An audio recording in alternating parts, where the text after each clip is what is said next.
हर हर महादेव, जय भोलेनाथ। नमस्कार, मैं साधना पांडे मार्गदर्शन पे आपका स्वागत करती हूँ।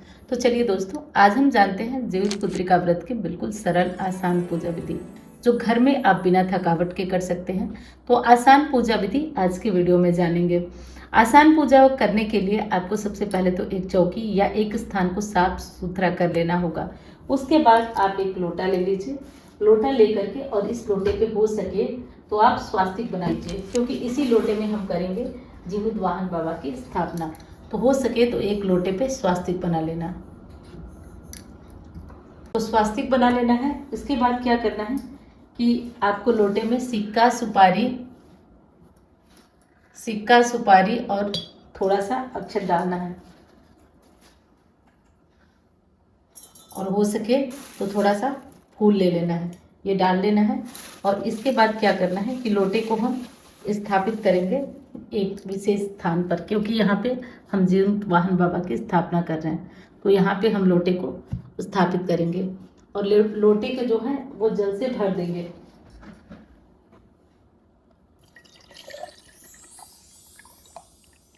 लोटे को हम जल से भर देंगे।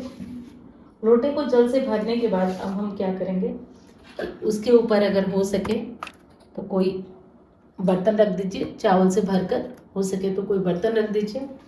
उसके बाद हम करेंगे जीवित वाहन बाबा का स्थापना। तो जीवित वाहन बाबा की स्थापना करने के लिए एक नारियल ले लीजिए। नारियल पे आप कलावा लपेट लीजिए, या नहीं भी लपेटे हैं तो आप एक येलो कलर का कपड़ा ले लीजिए, क्योंकि इससे हम जीवित वाहन बाबा को बना रहे हैं। ठीक है, तो ये कर लीजिए। बिल्कुल सरल पूजा विधि है, तो इस तरीके से कर लीजिए। उसके बाद ध्यान रहे कि हम करेंगे गणपति स्थापना। तो अगर नेनुआ के पत्ते आपको मिल गए हैं, देख लीजिए, तो आप कलश के ठीक सामने करेंगे गणपति स्थापना। और मैं जल्दी जल्दी बता रही हूँ, तो इस बात को ध्यान से समझिएगा। एक सुपारी ले लेना है, जिसपे कि कलावा लपेट लेना है, और उससे हम बना देंगे गणेश जी। तो यहाँ गणेश जी रख देंगे, और नेनुआ के पत्ते ले लीजिए। नेनुआ के पत्ते मिल जाए तो, नहीं तो पान का पत्ता, आम का पत्ता, जो भी मिल जाए, शुभ जो ये पत्ते हैं। यहाँ पे हम करेंगे चील सियारन की स्थापना, तो इस बात का ध्यान रखिए। तो यहाँ पे करेंगे हम चील सियारन की स्थापना। तो देखिए, मिट्टी की मूर्ति भी स्थापित होती है चील सियारन में, सिक्का भी स्थापित होता है, और कुछ नहीं हो तो सुपारी स्थापित होती है। तो यहाँ पे चील बना दिए और यहाँ पे सियारन, क्योंकि देखिए सबसे पहले ना इन्होंने ही जीवित पुत्रिका का व्रत किया था, तो इनकी स्थापना ज़रूरी है। इतना हम लोग कर लिए। उसके बाद हो सके तो थोड़ा जल ले लीजिए। जल ले करके और सबसे पहले तो संकल्प करिए। संकल्प करने के लिए हाथ में थोड़ा फूल ले लीजिए और थोड़ा सा अक्षत ले लीजिए। फूल ले लीजिए, अक्षत ले लीजिए, और थोड़ा जल ले करके संकल्प करिए कि हे जीवित वाहन भगवान, आज जो है हम व्रत हैं, हमारी संतान दीर्घायु हो, निरोग हो। तो आज का नाम, स्थान, गोत्र बोल करके ये काम करके गणेश जी के पास छोड़ दीजिएगा। उसके बाद हम कराएंगे जो है स्नान। और सब कुछ करने से पहले एक चीज़ का विशेष ध्यान रखना है हमें, कि हम सबसे पहले जो है प्रज्वलित करेंगे दीपक। अगर हम घर में पूजा कर रहे हैं तो, अगर हम बाहर पूजा कर रहे हैं तब तो किसी भी प्रकार की कोई दिक्कत नहीं है, कोई दीप ना भी प्रज्वलित करें तो चल जाएगा। लेकिन जब हम घर में पूजा कर रहे हैं, उसके बाद हम जला लेंगे दिया, क्योंकि घर में पूजा कर रहे हैं ना, तो बिना दिया जलाए तो हमारा काम होने वाला नहीं है। तो इसलिए हम जला लेंगे दीपक। दीपक हमारा जल चुका है।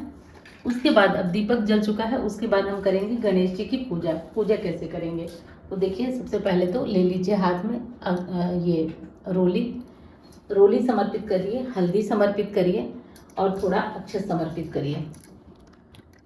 और यही चीज़ें चील और सियारन को भी समर्पित करिए। मैं जल्दी जल्दी बता रही हूँ ताकि वीडियो बड़ी ना हो। ये चीज़ें आप समर्पित करिए। समर्पित करने के बाद सिंदूर जरूरी होता है, तो आप सिंदूर गणपति को भी समर्पित कीजिए। और समर्पित करने के साथ साथ आप चील और सियारन को भी सिंदूर समर्पित करिए। और कलश पे नहीं करेंगे, क्योंकि कलश में जो है वो हम, और दो दो बार सिंदूर समर्पित करिएगा, इस विशेष बात का आप ध्यान रखें। उसके बाद हम क्या करेंगे कि जीवित वाहन भगवान को फूलों का हार चढ़ा देंगे।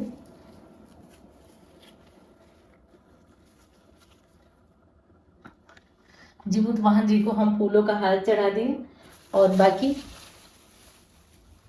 हम गणपति को भी पुष्प समर्पित करेंगे, चील और सियारन को भी पुष्प समर्पित करेंगे। तो इस विशेष बात का आप ध्यान रखिएगा, पुष्प समर्पित कर दीजिएगा।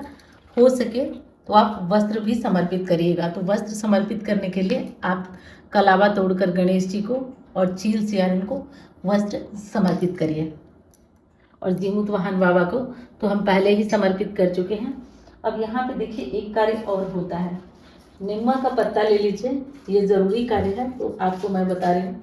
नेनुआ के पत्ते ले लीजिए और उन पत्तों पे क्या करिए कि नेनुआ के पत्ते ले लीजिए और उन पत्तों पे खली और तेल चढ़ाया जाता है। तो हो सके तो ये पत्ते ले लीजिए। और खली क्या होती है वो मैं बताती हूँ आपको। खली होती है जो होता है सरसों का तेल होता है, उस सरसों के तेल पे क्या करेंगे, सरसों के तेल का जो तेल निकलने के बाद जो सूखा भाग होता है उसको खली बोलते हैं। उसको पानी में गला करके और थोड़ा सा तेल डाल करके वो थोड़ा थोड़ा इन नेनुआ के पत्तों पे चढ़ाया जाता है। तो ये कार्यक्रम ज़रूर होता है विशेषकर यूपी में, तो इसे ज़रूर आप लोग कर लीजिएगा। और हाँ, अब सास के लिए एक साड़ी भी चढ़ेगी, सास के लिए एक साड़ी भी चढ़ेगी।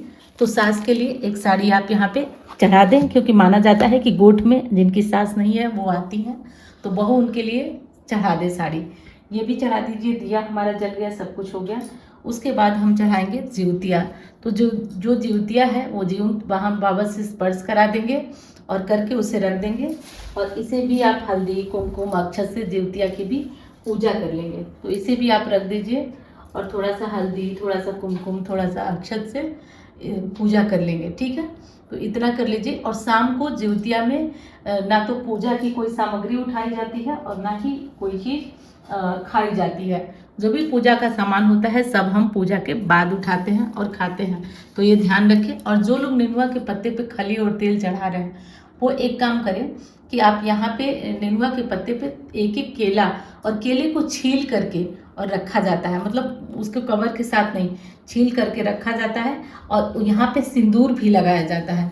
तो सिंदूर भी लगा दीजिएगा आप 2-2 बार 5-5 बार ऐसे लगा करके हाथ जोड़ करके, और उसको सुनेंगे हम व्रत कथा। तो हाथ जोड़ लीजिए। इतनी ही साधारण पूजा होती है जिउतिया में, इतनी ही पूजा की जाती है। चाहे आप नदी किनारे जाके पूजा करें और चाहे आप घर में पूजा करें, इतनी ही पूजा होती है। बस एक अंतर होता है कि नदी के किनारे जाएंगे तो ये सब बना बनाया हुआ पंडित जी लोग रखे रहते हैं, तो आपको कुछ करना नहीं होता है। केवल आप जाते हैं, जिउतिया छुआ देते हैं और अपना जो प्रसाद होता है उस स्पर्श करा देते हैं और आप कथा सुन लेते हैं, आप चले आते हैं। नेनुआ के पत्ते पे खाली तेल चढ़ा के इतना आप लोग कर देते हैं, तो इतना कर लीजिएगा। इसके बाद हम सुनेंगे व्रत कथा। तो व्रत कथा, हाथ में थोड़ा फूल ले लीजिएगा और थोड़ा सा अक्षत ले लीजिएगा। फूल और अक्षत लेकर के अब हम सुनेंगे व्रत कथा। तो देखिए दोस्तों, व्रत कथा अवश्य रूप से सुन लीजिएगा। व्रत कथा सुन करके उसके बाद आप चाहें तो आरती, थोड़ा सा यहाँ पे महिलाएं तो क्या करती हैं नदी के किनारे ही कि थोड़ा सा कपूर नेनुआ के पत्ते पे और धूप रख के जला देती हैं। आप भी चाहें तो ये कार्य कर सकते हैं। इतनी ही पूजा होती है और ये संपूर्ण पूजा विधि है, कहीं किसी प्रकार की त्रुटि कमी नहीं है। तो मैं उम्मीद करती हूँ पूजा विधि आपको पसंद आई होगी। मैं मिलती हूँ अन्य वीडियो में। धन्यवाद।